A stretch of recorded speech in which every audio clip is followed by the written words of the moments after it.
शिवालिक और नंदा आज ये जहाज पहुंच सकते हैं, एलपीजी आज हमें मिल सकता है, क्या इतना काफी होगा? क्योंकि ये जो दो उन्होंने जो जहाज जो अलाउ किए उससे तो एलपीजी की पूर्ति होगी नहीं। ऊंट के मुंह में जीरा के बराबर है। असली क्राइसिस तो आगे अरफा भी और भी बढ़ेगी, क्योंकि जो हॉर्मुज स्ट्रेट ऑफ हॉर्मुज से जो 20 मिलियन बैरल जो डेली जो तेल का आना होता है वो नहीं आ रहा, तो उसकी पूर्ति कौन करेगा? और आप ये कह रहे हैं कि ये संकट तो सिर्फ बढ़ेगा, दो जहाजों के आने से ये खत्म नहीं होगा। तो क्या ये बिल्कुल सही वक्त नहीं है कि भारत ये कहे कि इनफ इज इनफ, हम आपकी बात नहीं मानेंगे, हम ईरान से तेल खरीदेंगे? और जब भी खत्म होगा ट्रम्प की वो क्रेडिबिलिटी जो पहले जो थी वो अब नहीं रहेगी, क्योंकि उनके अपने ही कॉन्स्टिट्यूंसी में यूएस में ही उनकी इतनी खिलाफत हो रही है। तो मलेशिया ने ये मौका ताड़ के बिल्कुल डिसीजन लिया है कि वो अब वो ट्रेड डील को वो रद्द कर दिया मैंने। और तो इंडिया को भी अब मेरा ये मानना है कि इंडिया को भी अपने एक आत्मसम्मान और एक आत्मनिर्भर एक रवैया रखते हुए फॉरेन पॉलिसी में बदलाव लाना चाहिए। वो बदलाव ब्रिक्स के जरिए, जिसका चेयरमैन इंडिया इस साल है और बहुत बड़ा समिट होने वाला है। भीख मांग रहे हैं, डोनाल्ड ट्रंप कह रहे हैं सब अपने जंगी जहाज भेजिए, 7 देशों को बोला कि भेजिए, एक ने भी जवाब नहीं दिया। ये मैं एक तरह वीकनेस की तौर से देखता हूँ, क्योंकि जो इनका तेवर जो शुरू में थे डोनाल्ड ट्रंप के, कि वो तो लीड कर रहे थे कि हम आके सब ठीक कर देंगे, हम इनको बिल्कुल बॉम्ब करके इनको खत्म कर देंगे। अब कह रहे हैं कि और देशों को बोल रहे हैं कि आप आके लड़िए इनसे। ईरान के ही विदेश मंत्री वो ये कह रहे हैं कि पहले भारत के साथ दादागिरी की अमेरिका ने रूसी तेल के ऊपर, और उसके बाद भीख मांग रहा है, बुलिंग टू बेगिंग, इस तरह से उन्होंने शब्द का इस्तेमाल किया। इंडिया को भी यही मौका है और इस मौके को हिंदुस्तान को खोना नहीं चाहिए। और जैसे मैंने कहा, ब्रिक्स के तहत ये मौके का पूरा इस्तेमाल करना चाहिए। ब्रिक्स के अंदर बोलना चाहिए कि ब्रिक्स के तहत अंदर सारे देश एक दूसरे से कुछ भी खरीद सकते हैं, उसमें ईरान भी आएगा। तो इंडिया को कह देना चाहिए कि हम ईरान से भी तेल और गैस खरीदेंगे। नमस्कार, स्वागत है आपका द वायर में। मैं हूं आरफा खानम शेरवानी। नरेंद्र मोदी 2 हफ्ते गुजर चुके हैं अयतुल्ला अली खामनेई की गैर कानूनी हत्या को, लेकिन एक शब्द उनके मुंह से नहीं निकला। वो अलग बात है। अब दूसरी बात यह है कि वो मजबूरी ना रही हो नरेंद्र मोदी जी की, लेकिन ये मजबूरी जरूर होगी देश में जिस तरह से एलपीजी को लेकर भीषण संकट हो रहा है। और आप जानते हैं कि जो ईरान का हॉर्मुज पैसेज है, वहां से 70% से ज्यादा एलपीजी की सप्लाई होती है। ले देकर 2 जो टैंकर्स हैं शिवालिक और नंदा, उनको लाने की इजाजत दी गई है ईरान से। इसके बावजूद भी कि भारत ने बहुत देर की जरा सी हमदर्दी जताते में भी, उसके बावजूद भी ईरान ने साथ देते हुए 2 टैंकर्स अलाउ किए हैं। वो 2 टैंकर भारत की जो मौजूदा एनर्जी की जरूरत है उसके लिए ऊंट के मुंह में जीरे से भी कम है। यानी पूरे तरीके से हाहाकार हो रहा है और सीधे तौर पर ईरान ने इनकार कर दिया है। वो किसी भी युद्ध बंदी या सीज फायर के फेवर में नहीं है। मुझे नहीं लगता कि ये संकट आने वाले 2, 4, 6 दिन या कुछ हफ्ते में भी खत्म होने वाला है। इसका सीधा मतलब यह हुआ कि भारत की सरकार को यह स्टैंड लेना पड़ेगा कि अब अपनी जो एनर्जी की जो हमारी जरूरत है, तेल की जरूरत, जो कुकिंग गैस है उसकी जरूरत, उसको लेकर क्या करना पड़ेगा। आप ये देखिए, भारत की सरकार कई तरह की नई गाइडलाइंस जारी की हैं इस तमाम समस्या से निपटने के लिए घरेलू स्तर पर, लेकिन उससे काम नहीं चलेगा। मैं आपको कुछ ही पलों में बताती हूं क्या है वो गाइडलाइंस, दिशा निर्देश क्या हैं। लेकिन यहां सवाल ये पैदा हो रहा है, ईरान भारत के मुकाबले एक बेहद छोटा सा देश, वो अमेरिका के बम से नहीं डरता, अमेरिका के जो राष्ट्रपति हैं उनसे नहीं डरता। यानी दुनिया का सबसे बड़ा, सबसे ताकतवर व्यक्ति पिछले 2 हफ्ते का जंग का ये रिकॉर्ड बता रहा है कि ईरान ना अमेरिका के बम से डर रहा है, ना उसके जंगी जहाज से डर रहा है, न उसके राष्ट्रपति से डर रहा है, न वहां की सेना से डर रहा है। आप ये देखिए, अपना सर ऊंचा करके, सर बुलंद करके ईरान पूरे तरीके से टिका हुआ है और ईरान मना कर रहा है कि वो किसी तरह का सीज फायर नहीं करेगा। तो ईरान बम से भी नहीं डरता। मोदी जी बयान से डर जाते हैं डोनाल्ड ट्रंप के। पिछले लगातार 1 साल से जब से वो राष्ट्रपति हैं, 50 बार से ज्यादा वो कह चुके हैं कि सीज फायर भारत और पाकिस्तान के बीच मैंने कराया, अमेरिका ने कराया, लेकिन मोदी जी के मुंह से एक शब्द नहीं निकला।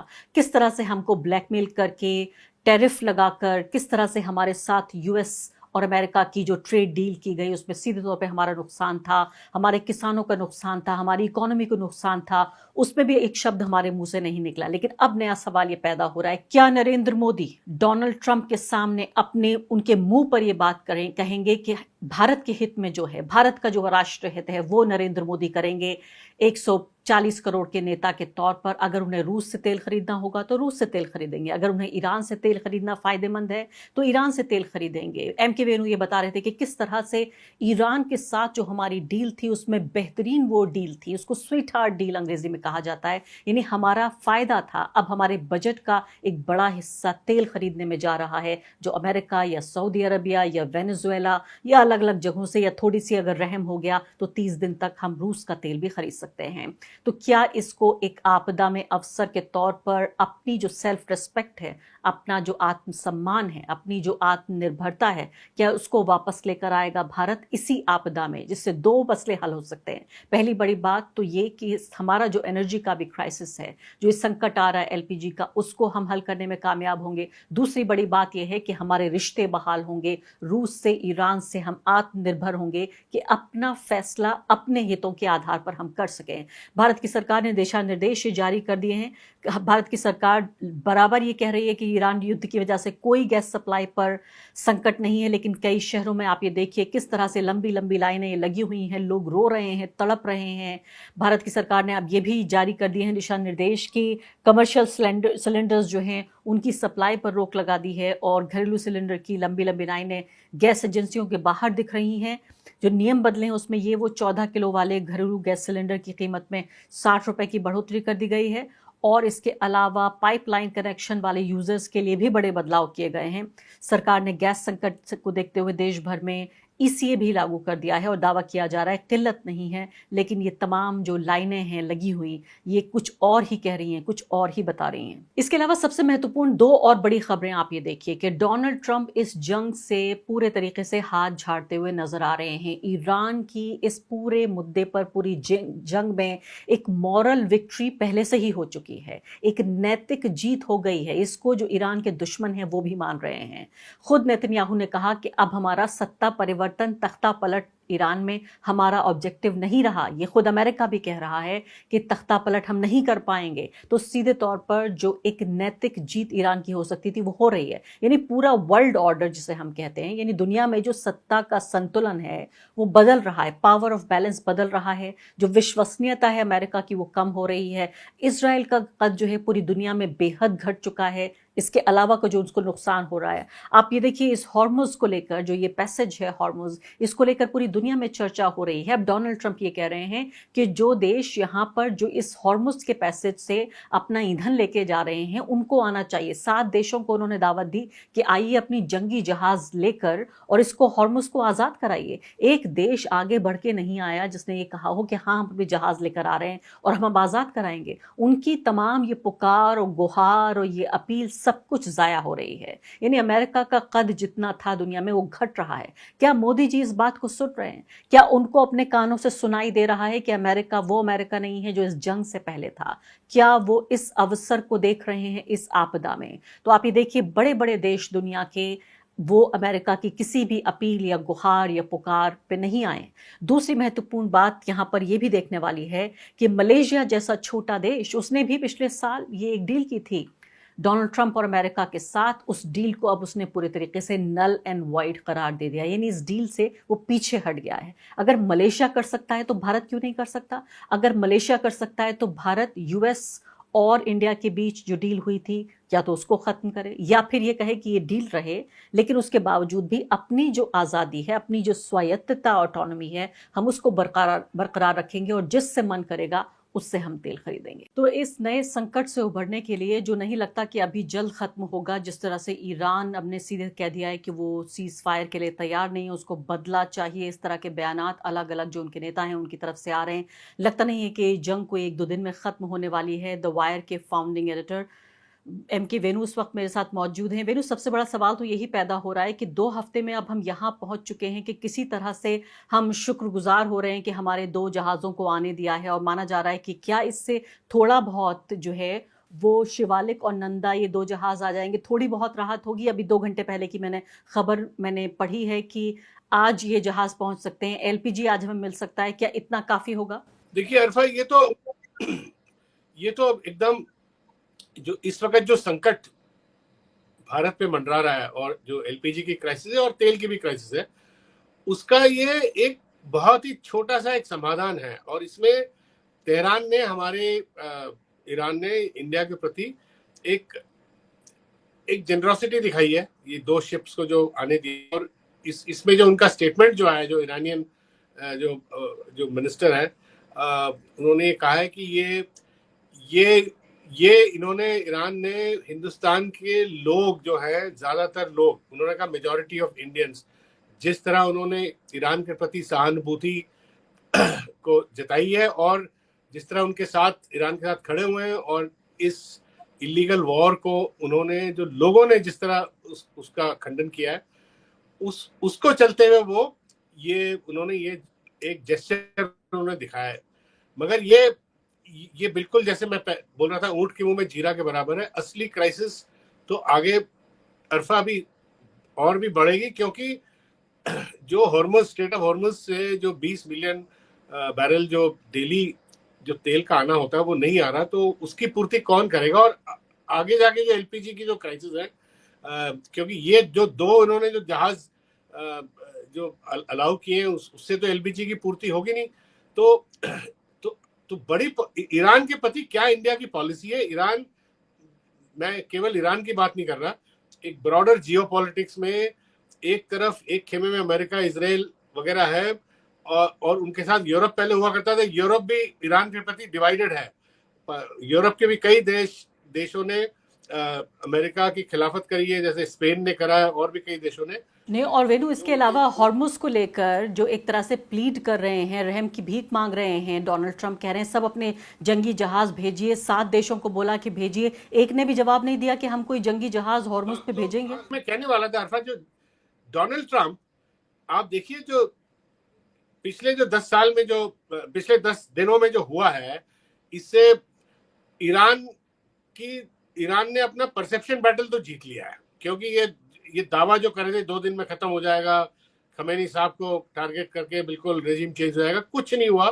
और रोज अलग अलग बयान आ रहे हैं यूएस से, और डोनाल्ड ट्रंप अब ये बोल रहे हैं कि आप, बाकी सारे देश हैं वो आके स्ट्रेट ऑफ हॉर्मुज को खुला रखने के लिए लड़ाई लड़े, हम पीछे हैं उनके। तो ये जो है, ये मैं एक तरह से वीकनेस की तौर से देखता हूँ, क्योंकि जो इनका तेवर जो शुरू में थे डोनाल्ड ट्रंप के, कि वो तो लीड कर रहे थे कि हम आके सब ठीक कर देंगे, हम इनको बिल्कुल बॉम्ब करके इनको खत्म कर देंगे। अब कह रहे हैं कि और देशों को बोल रहे हैं कि आप आके लड़िए इनसे।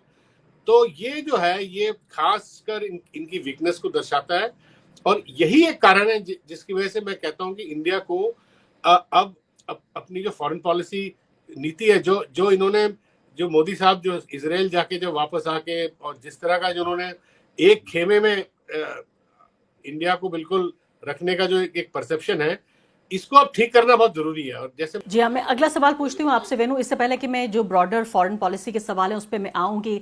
जैसे मैंने कहा अपनी प्रस्तावना में कि ईरान बम से नहीं डर रहा है, बारूद से नहीं डरता, जंगी जहाज से नहीं डरता, डोनाल्ड ट्रंप दुनिया का सबसे ताकतवर आदमी, उससे नहीं डर रहा, और हमारे मोदी जी क्यों डर रहे हैं? डोनाल्ड ट्रंप के एक बयान से डर रहे हैं। और ऐसे वक्त में जबकि भारत के ऊपर इतना बड़ा संकट आया है कि आम आदमी शिकार हो रहा है, और आप ये कह रहे हैं कि ये संकट तो सिर्फ बढ़ेगा, 2 जहाज़ों के आने से ये खत्म नहीं होगा, तो क्या ये बिल्कुल सही वक्त नहीं है कि भारत ये कहे कि इनफ इज इनफ, अब हमने आपकी बात, अब हम नहीं सुनेंगे? मलेशिया का मैं एग्जांपल देना चाहती हूं यहां दर्शकों को कि डोनाल्ड ट्रंप और यूएस के साथ जो उनकी डील हुई थी, उन्होंने इस वक्त में सीधे तौर पे ये कह दिया है कि इस डील से अब हमारा कोई लेना देना नहीं है, हमारा नुकसान हो रहा है। तो एक तरह से जो ग्लोबल और जो ये वर्ल्ड ऑर्डर है चेंज हो रहा है कि अमेरिका को भी अब ना कह सकते हैं छोटे छोटे देश, मलेशिया, यानी भारत की तो बात दूसरी है। तो क्या भारत को ये कहना चाहिए कि इस वक्त ये कहे वो कि हाँ, हम आपकी बात नहीं मानेंगे, हम ईरान से तेल खरीदेंगे? अरफा, ये इसके लिए अपनी एक जो कूटनीति, इंडिपेंडेंट फॉरेन पॉलिसी, जो नेहरूवियन फॉरेन पॉलिसी जो थी, और उससे आगे चली आ रही, इंदिरा गांधी के टाइम भी आगे भी, उसको असर्ट करना पड़ेगा, उसको वापस सेंटर पे लाना पड़ेगा। क्योंकि जैसे मैंने कहा कि मलेशिया ने जो ट्रंप के साथ जो ट्रेड डील करी थी, वो पिछले साल करी थी, वो बिल्कुल इंडिया यूएस ट्रेड डील से भी बदतर थी।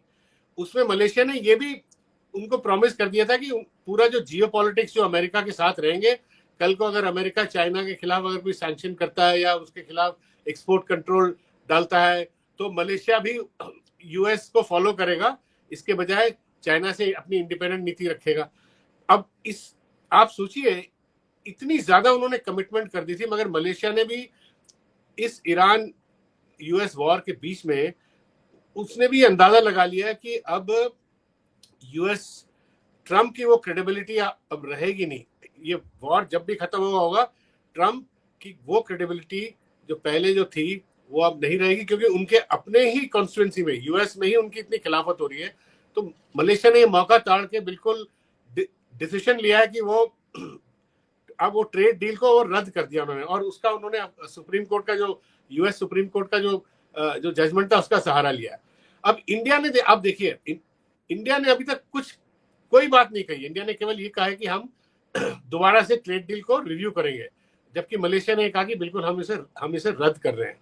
तो इंडिया को भी अब मेरा ये मानना है कि इंडिया को भी अपने एक आत्मसम्मान और एक आत्मनिर्भर एक रवैया रखते हुए फॉरेन पॉलिसी में बदलाव लाना चाहिए।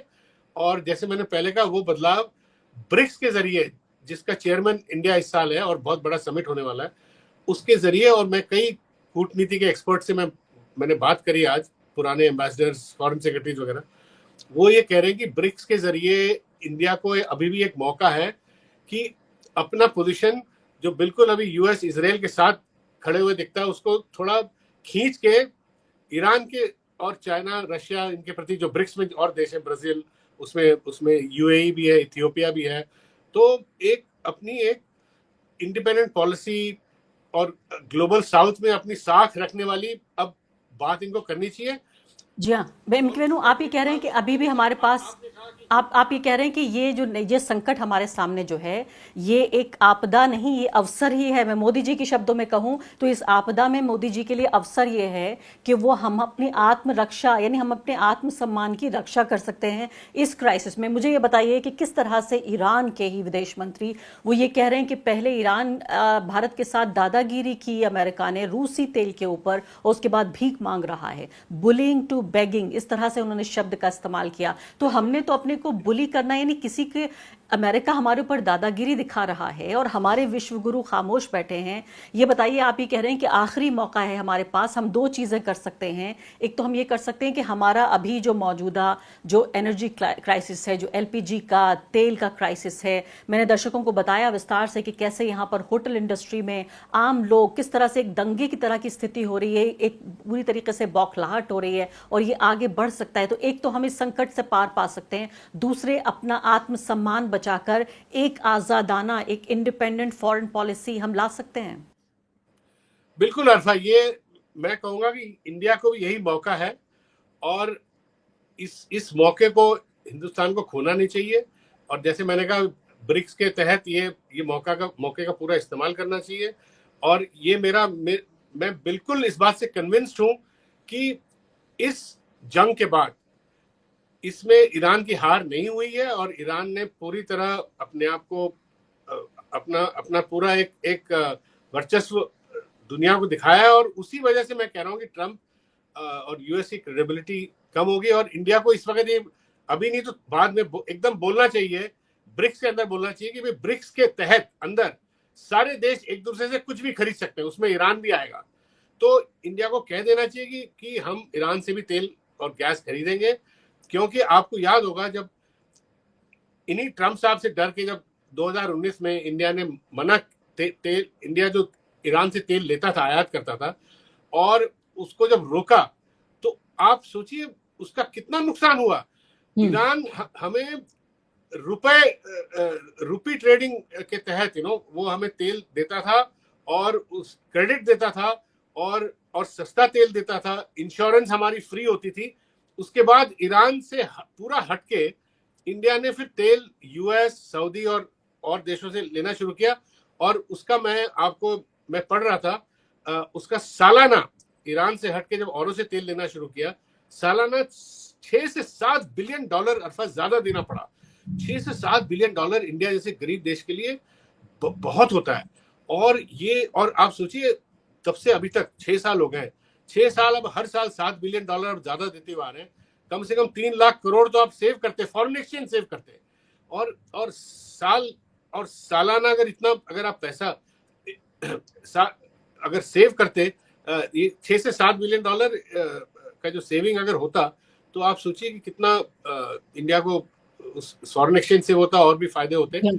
तो यानी हर तरह से हमारा फायदा है, हमें दोबारा नहीं करनी चाहिए, हर तरह से हमारा फायदा है। हम अपने आत्मसम्मान की रक्षा कर सकते हैं 150 करोड़ लोगों की। इसके अलावा हम फिलहाल जो संकट है अपना, उससे पार पा सकते हैं। तीसरी बड़ी बात यह है कि एक बुली को, एक ऐसे व्यक्ति को जो दादागिरी दिखा रहा है, उसको आईना दिखा सकते हैं। एक बहुत बड़ा मौका है ये, आपदा में अवसर है ये, आप कह रहे हैं। MK वेणु, बहुत बहुत शुक्रिया बातचीत के लिए। द वायर के और वीडियोस देखने के लिए सब्सक्राइब करें और बेल आइकन पर क्लिक करें। स्वतंत्र पत्रकारिता की आर्थिक मदद करने के लिए डिस्क्रिप्शन में दिए गए लिंक पर जाएं और अपनी राशि चुनें।